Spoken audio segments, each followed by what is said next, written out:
So I've now finished Final Fantasy VII Rebirth, and I have a lot to talk about when it comes to this game. But before we get started, please, I am begging you, do not watch this video if you have not finished Final Fantasy VII Rebirth. I will be talking full spoilers. The thumbnail has spoiler cast in the title. I do not want you to come into this video and then come away going, well, I didn't know that. So please, I'm begging you, turn back now if you haven't finished the game. Ooh, now that that's out of the way, hello there everybody, welcome back to the channel. My name is Joesephyr, and in today's video, which I imagine is probably going to be rather a long one, I'm going to be talking about the entirety of Final Fantasy VII Rebirth. Now, I like to try and take my time with a game the size of Rebirth before posting thoughts or talking about the game online, because I think a game of this magnitude needs to be experienced fully in order to give those thoughts. So I've finished the story, I've done all the world intel, done all the proto relics, done most of the side quests, certainly haven't done everything, and I've started my hard mode playthrough. But I basically want to just discuss the story and all the things that Final Fantasy VII Rebirth got right that made it almost perfect, except for one thing that I think, depending on who you are, the gravitas of that one thing might ruin the game for you.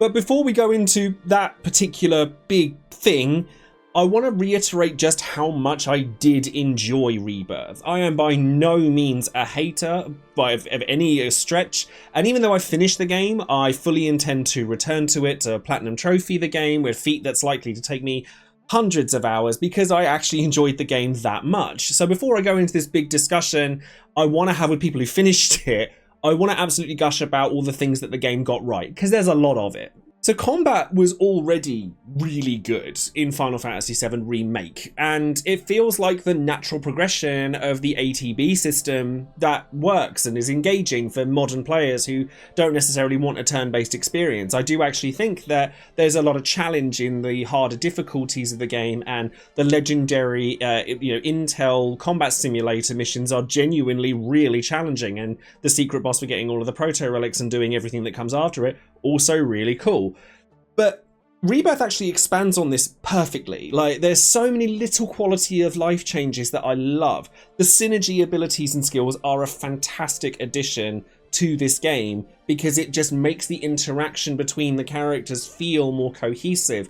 There's reasons to keep swapping characters, keep using your skills, keep using your ATB gauges, and just the spectacle of everything that you see with it is really rewarding. You're getting progression throughout the entire game. For those of you who have gotten your folio levels to level 8 or 9, there's extra limit breaks, extra skills, there's lots of extra cool stuff that you get all the way until the end of the game that encourages you to interact with so much of the world outside of the main story. And I had noticed as well that there were some reviews that I saw of this game where people had openly admitted that they didn't really do a lot of the side content and all they did was the story. But in all fairness to those people, making content, reviews, or anything for a game of this size is a challenge in and of itself, and I'll speak about that more another time, because today I want to focus on Rebirth itself. But it's something to bear in mind when it comes to making content on a game this big. But going back to combat, Cloud being able to actually attack a flying enemy, and aerial combat with Cloud was really satisfying. There was just so many things that I really enjoyed. Red 13 having unique mechanics, and Sentinel stance being a godsend, but Yuffie being completely ridiculous and just a jack of all trades and able to do everything. Cait Sith was really fun to play, apart from in that one boss fight where you have to fight him by yourself. That's slightly less fun. But other than that, the combat was practically perfect.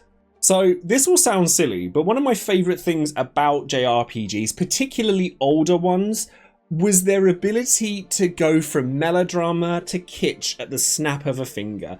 Tonal whiplash is something I actually really like in JRPGs, and honestly, I mean, I liked FF16 a lot, but I feel it could have done with a little bit more of that, as opposed to being steeped in melodrama the entire time. And honestly, because of the way compilation of Final Fantasy VII was handled, I was really worried about the idea of a remake, because I was worried that it would take itself too seriously, like Advent Children or Dirge of Cerberus did. Of course, those fears were alleviated with Final Fantasy VII Remake, particularly in Wall Market, which is hilarious in a lot of ways, and Rebirth actually takes the humor aspect of Final Fantasy VII Remake and multiplies it to no end. Honestly, I could go, and I probably will, make a video about how much I enjoyed Yuffie in this game. She has got so much levity in contrast to the melodrama of the main story that she provides exactly what I'm looking for in a JRPG, and she did so really well. The minigames, I mean, they're not all winners. I'm looking at you, gliding chocobo, and the stealth sections with the chocobos. They're not all winners, but I was really impressed by quite how many of them, considering of how many of them there are, were genuinely really thought out. Chocobo racing's a bit easy, but it's fun. And Queen's Blood was genuinely really well thought out. And I have a lot of history with card games. I've been national champion for one before. And I was very engaged with Queen's Blood. I genuinely think it could be a separate product on its own and do really well. Of course, the nostalgia is going to be a big thing for Final Fantasy VII fans. Now, anyone who's ever played Final Fantasy VII and loved it will get chills at least once from either seeing a particular cutscene play out, perhaps with some embellishments, or a reimagined locale. Anything that just brings that little inner child back to the surface to make you go, oh, this is why I love video games. For me, that point was the first time I entered Cosmo Canyon. The music started up, Red 13/Nanaki runs to the entrance, breaks character a little bit. I loved the beginning of Cosmo Canyon. Loved the latter half of it a little bit less. I'm not a big fan of what they did with Bugenhagen. The rest of it was just so well done, and you know, it's so easy and able for the game to poke fun at itself while showing reverence to that which came before. So in terms of nostalgia, it nails it. So going into my favourite parts of the game, as I said, Cosmo Canyon, the start of Cosmo Canyon is a big one for me. Gold Saucer was fantastic. I have nothing bad to say about Gold Saucer. For a game that revels quite so heavily in minigames, you'd hope that the area in which those minigames originated would be good. And it is. It's genuinely really fun. Dio was hilarious and honestly quite a looker as well, just saying. There's a lot of really cool things that come out of Gold Saucer. The date night was done really well. Costa del Sol is fun, if a little bit much on how many of the minigames it forces you to push you through to the rest of the game. And I really did start out by enjoying the open world sections. Now, I think, honestly, the whole open world thing is a little bit played out at this point. I know everyone seems to think linearity is immediately bad and everything has to be open-ended. I speak as somebody who gets a little bit too overwhelmed when presented with 50 billion things to do in a single area before you feel you're able to move on to the next area. Of course, you can do that, but then you're missing out on essential gear and level ups from doing combat, etc. So you kind of feel like you do have to do a lot of it, and you don't. But it is still fun. I enjoyed the Proto-Relics missions in particular. The side missions, some of the stories of the side missions are genuinely really good. I loved Choco Billy. I thought he was really cool, and his story with Chocobo Sam and the Chocobo races, I actually really liked it. They largely nail Chocobos, like in this game in general. I think the Chocobo design in 7 Remake and Rebirth is probably the best I've seen since Final Fantasy Tactics. And that was a long time ago. They just get Chocobos right in this game. So I tell people a lot that the story is not my primary reason for enjoying JRPGs. And to some extent that's true, but it's also a little bit of a white lie. Now, I absolutely care about the stories of Final Fantasy games and any other JRPG, but Final Fantasy VII Rebirth is actually a fantastic reason or example for me to tell people that. Okay, so I've said a lot of really nice things about this game, and I believe every single one of them. I, again, would happily play Rebirth all over again. Now, I'm going to preface everything that I'm about to say with spoilers first, because I will be discussing the ending here, and that everything I say here comes from a place of love and reverence, not only for the original Final Fantasy VII, but for Remake and Rebirth as well. The narrative choices in this game made me scream internally in pain and impacted my enjoyment of this game.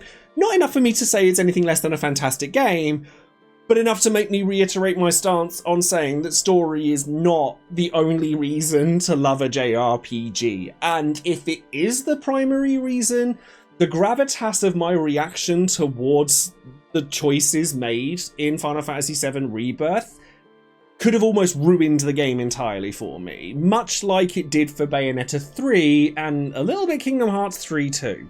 I could talk about the more minor grievances I have with the game, like I do think that a lot of the dungeons kind of outplay themselves a little bit. They're all a little bit too long. The Gi Cavern in particular, although the Temple of the Ancients is the worst offender. And I do think that by the time I'd gotten to Corel, Cosmo Canyon, Gongaga, etc., I was a little bit sick of the intel searching, like how many radio towers does Chadley really need, and whoever designed Gongaga needs their head seeing too.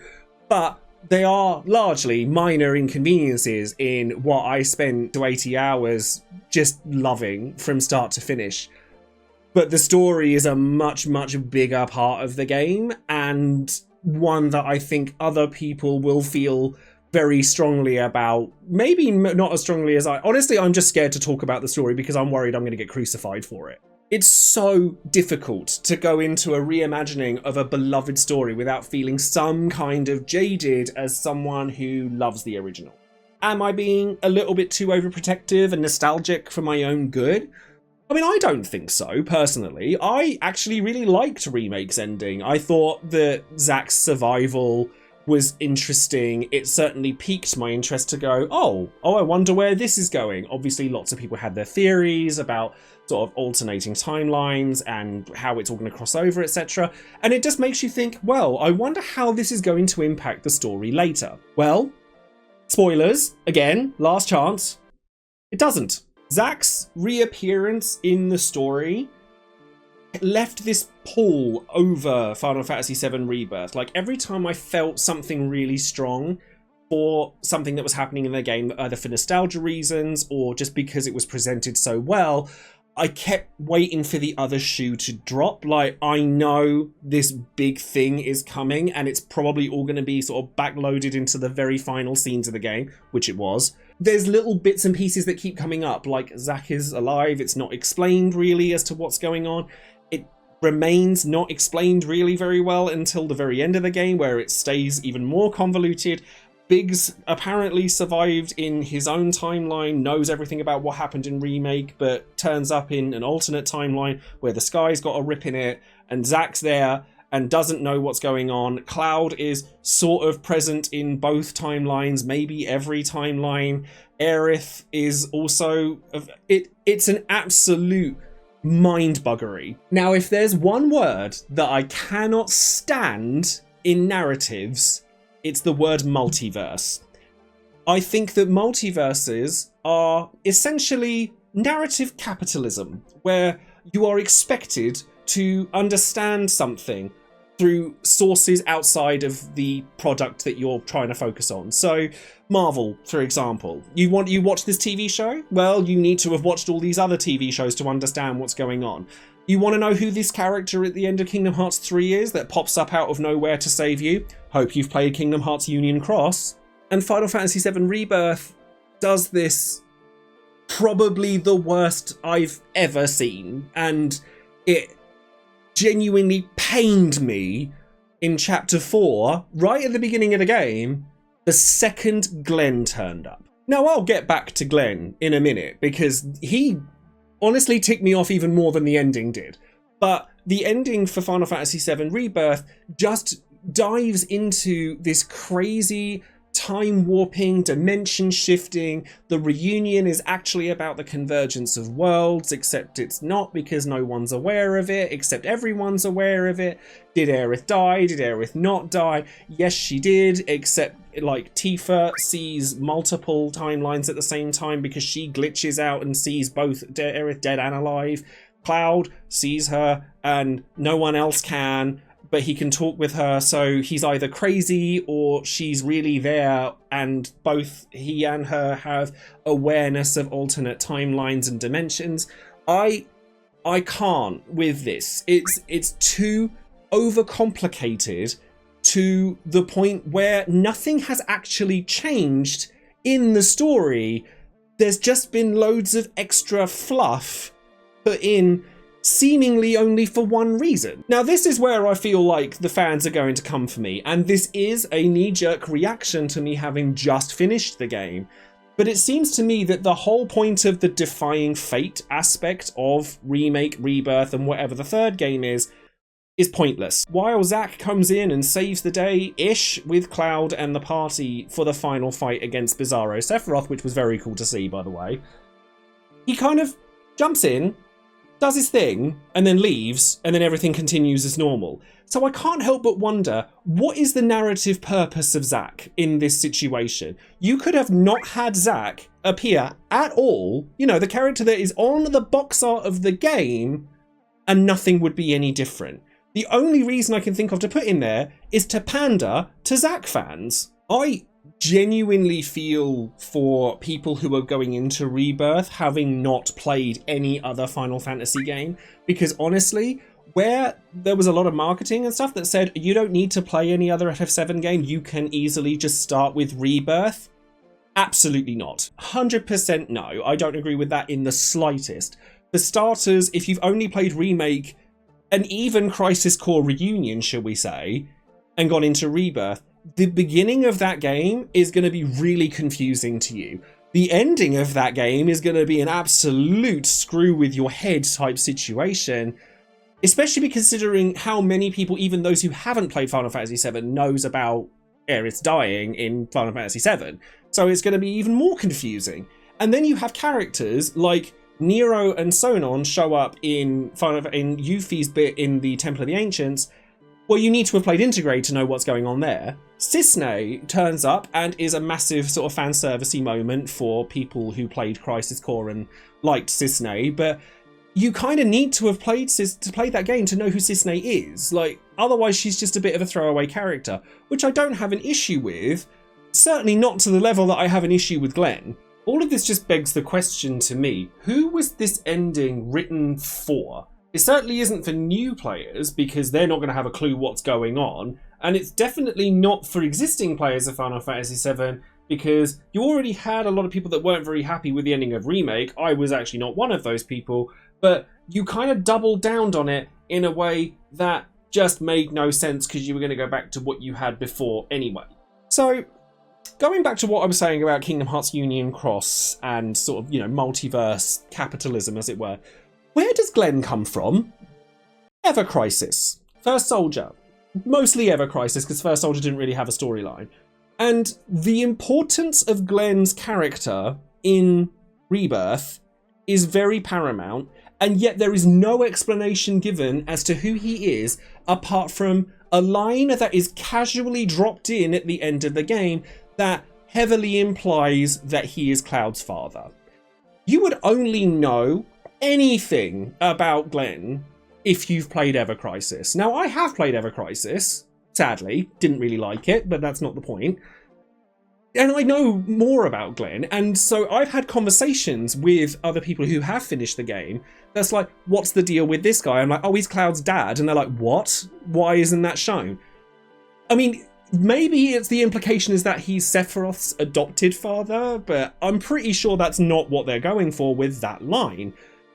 Even if that's true, it's forcing you down this road of you have to play Ever Crisis, a free-to-play gacha game, in order to understand the reasoning behind this character. For somebody that pops up and does so many important things and has a very important, integral part of the ending, you should be able to understand everything you need to about that character within the context of Rebirth by itself. Having to go outside of the source material to even understand what they're doing in that game is something I just cannot get my head around. Basically, I'm just frustrated with the Kingdom Hearts BS of it all. So, not only do you have a needlessly convoluted plot point that in the context of Rebirth goes absolutely nowhere and everything stays exactly as it did in the original Final Fantasy VII, 95%, except for that 5% that you're going to have to wait 4 years to find out what happens in the last one. And you've also got the idea that you have to go out and play Ever Crisis in order to understand a key character's point in being there at all. It's just, it's a real dark mark on what is otherwise a completely fantastic game. All it's made me do is kind of go, I know that people don't like to say, oh, I wanted a game with, like, or I want the original game again, but all prettied up. And that's not necessarily what I want, because everything else they did in FF7 Rebirth was fantastic. They embellished on certain characters' backstory. They made certain locales feel much more lived in, and you got to see so much more of the world of Final Fantasy VII than you ever would have done just by playing the original game. What I wanted was a Resident Evil 2 remake style game from Final Fantasy VII, and I do think that it would have been perfect just like that. As I said, the entire time I was playing this game, I'm sitting there going, I know something's going to happen, and I can't help but sit there and think, I know something's going to happen and I know I'm not going to like it. And unfortunately, personally speaking, I was right. And I guess that's why I've titled this video, like, Final Fantasy VII is practically perfect until it's not. Because I genuinely feel that way. I have never been so conflicted over a video game in my entire life. Like, I loved the game. I cannot come away from this game saying that it is anything other than spectacular. Because it is. Everything it gets right, it does so to the nth degree. And yet, the narrative, which is by 90% of JRPG's metrics the most important thing, I can't help but think that there was a massive fumble here. And I'm genuinely scared to say this because I do think that people will love it regardless of what I or anyone else says. But I just kind of felt like I'd been slapped in the face a little bit. All this lead up that Remake had, all that waiting of what's going to happen, and it turned out the only thing that happened was a character from a gacha game got introduced in an important manner, and Zack turned up to please the fans for the final fight, and then nothing changed in the story. So yes, I'm absolutely going to buy the third part of Final Fantasy VII Remake's trilogy. I'm 100% on board with it, and I can't wait for it. And everything I love about the game is present in Rebirth. Like, you know, I don't hate the game. I just hate that one aspect of the game. And that's why I don't want people to kind of go, oh, he's just a hater. Because I'm really not. I think the game's fantastic. I'm now curious as to how this is going to land in the final part. And I'm a bit more worried about that than I was at the end of Remake when this dialogue got opened with Zack's survival. To end it on a more positive note, I don't think the narrative as a whole failed. I just don't like the ending and Glenn's inclusion. I think that the characters themselves, particularly the main party, are really well fleshed out. Like I said, I could sit here and just wax poetic about Yuffie and how amazing I think she is in this game. Cait Sith, actually really fun, really enjoyed him. I actually felt a little something at the end of Temple of the Ancients where I didn't in the original, and I thought that Barrett's sections were really strong. I loved his trial in the Temple of the Ancients and his scenes with Dyne. They were really well executed. I just think that all of the characters are just really well done, and seeing kind of Cloud's gradual descent into his puppetry by Sephiroth is really well done. Like, it's nuanced. It's not a Daenerys turns around and burns King's Landing for no reason situation. It's a gradual process, and it's done really well. But, oh god, if I could just erase that last hour of the game. Oh, okay, so feelings are out. They're done. I've done that, and I'm sure that people are going to absolutely read me to filth when they see this, but we'll see. And I don't know, maybe you agree with me on this. I'd actually really love to know how you feel about the story direction of this game and all the things that you've enjoyed through it. I know a lot of people haven't finished this yet, and this brings me back to the challenge of trying to do content creation for a game this big, whilst also trying to play the game to that extent. It's a big, big game. So let me know in the comments below, once you finish the game, how you feel about the progression of the Remake Rebirth storyline. Do you think that it's all going to land really well in part 3? Do you not? What elements do you think that they could have done differently? Or is everything perfect exactly as it is? Has this made you go, maybe I need to play Ever Crisis? And like, if you get that feeling, how does that make you feel? Does it make you feel intrigued to play that game, or icky because you kind of feel like you have to play a free-to-play gacha?